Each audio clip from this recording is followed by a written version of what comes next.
Здравствуйте, дорогие друзья, зрители моего канала.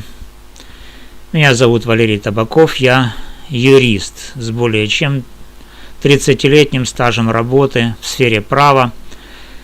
Я специализируюсь на конституционном, международном и административном праве. Сегодня я хочу открыто и подробно рассказать вам свою личную историю человека, который искренне поверил в светлые обещания 1991 года. И теперь, спустя десятилетия, чувствует себя глубоко обманутым и униженным.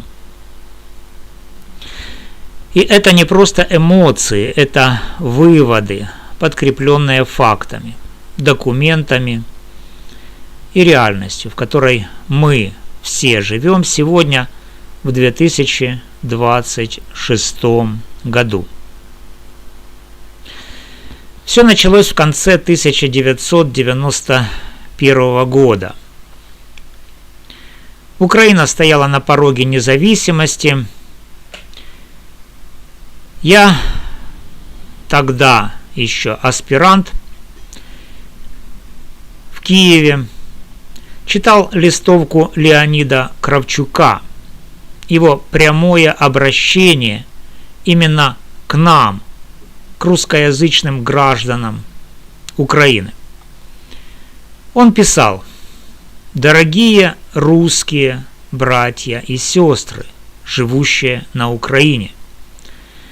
Он говорил о тяжелом времени, о необходимости единства всех национальных групп, о том, что русские – это 12 миллионов полноправных хозяев на этой земле наряду с украинцами и другими народами.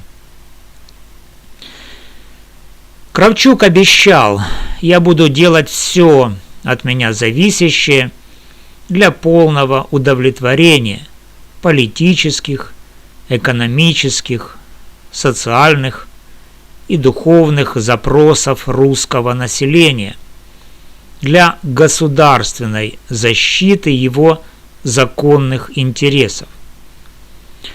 Самые важные слова для меня тогда звучали так: «Ни в коем случае не будет допускаться насильственная украинизация русских. Любые попытки дискриминации по национальному признаку будут решительно пресекаться». Он гарантировал сохранение беспрепятственных связей с Россией, свободные контакты с родственниками, открытость границ и нерушимую территориальную целостность, которую мы все должны были вместе защищать. Я поверил этим словам.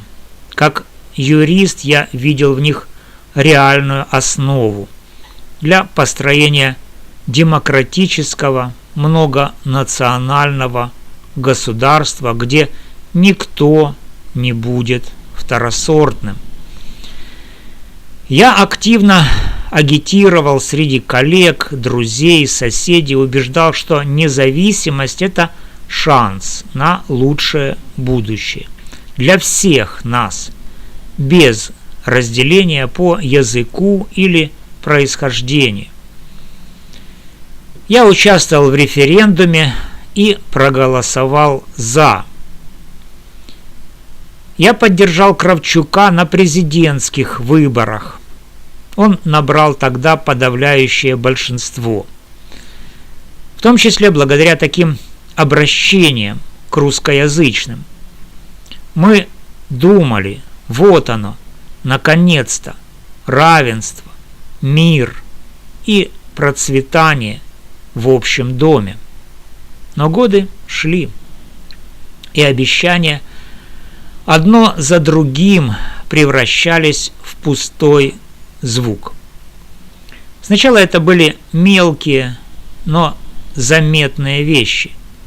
Постепенное вытеснение русского языка из официальной сферы, из школ, из СМИ, потом законы 2012 года о региональных языках, которые пытались хоть как-то сбалансировать ситуацию, но их отменили.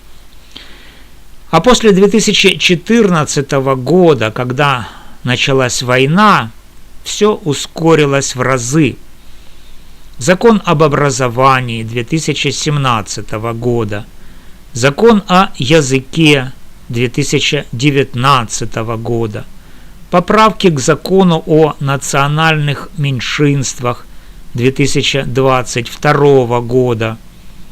Все это шаг за шагом сужало пространство для русского языка. Сегодня, в 2026 году, я, русскоговорящий гражданин Украины, сталкиваюсь с системной дискриминацией именно по языковому признаку. И это уже не мои субъективные ощущения. Это подтверждено международными документами. В апреле 2025 года Комитет ООН по ликвидации расовой дискриминации СЭРД рассмотрел доклад Украины и прямо указал: Закон о национальных меньшинствах 2022 года содержит дискриминационное положение. Он ставит носителей русского языка, армянского и ромского, цыганского в неравное положение по сравнению с теми, кто говорит на языках Евросоюза. Комитет отметил, что такие различия нарушают принципы равенства и недискриминации. Более того, эксперты ООН подчеркнули, Украина должна обеспечивать качественное образование на родном языке меньшинств и не препятствовать их полноценному участию в общественной жизни. Но что мы видим на практике? Ничего. Моя дочь, которой сейчас 8 лет, не может получить полноценное среднее образование на русском языке. Школы с русским языком преподавания либо закрывают, либо переводят на украинский под предлогом государственного языка. Квоты в университетах, в СМИ, в госслужбе – все душит наш родной русский язык. Это не защита украинского, это целенаправленное вытеснение русского. Несмотря на то, что миллионы людей здесь родились и выросли, говоря именно на нем. Как отец я вижу, как страдает моя дочь. Она вынуждена учиться на языке, который для нее не родной, тратить дополнительные силы и время, чтобы просто успевать. Ее друзья из русскоязычных семей чувствуют то же самое. Унижение, когда их заставляют отказываться от части своей идентичности. А когда я, как юрист, пытаюсь отстаивать эти права в судах, на меня смотрят как на врага. Меня оскорбляют в комментариях, в очередях, в повседневных разговорах. Требуют «говори по-украински, москаль» или «вали в Россию». Меня унижают за то, что я требую соблюдения Конституции Украины, статей 10 и 24, которые гарантируют свободное развитие, использование и защиту русского языка. равенство всех граждан независимо от языка. Но радикальный национализм, который сейчас доминирует в общественном дискурсе и даже в некоторых органах власти, игнорирует эти нормы.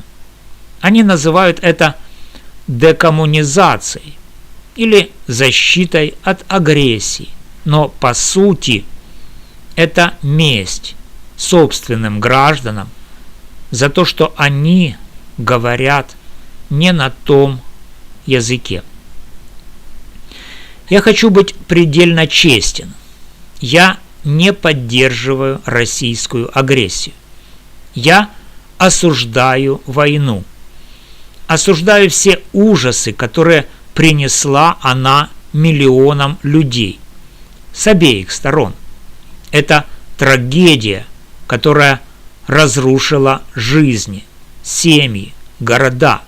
Но разве это дает право украинскому государству мстить своим же гражданам, тем, кто не виноват в агрессии, кто здесь живет десятилетиями, платит налоги, растит детей?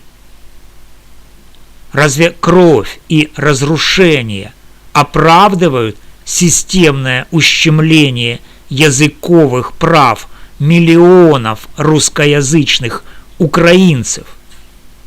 Нет. И еще раз нет.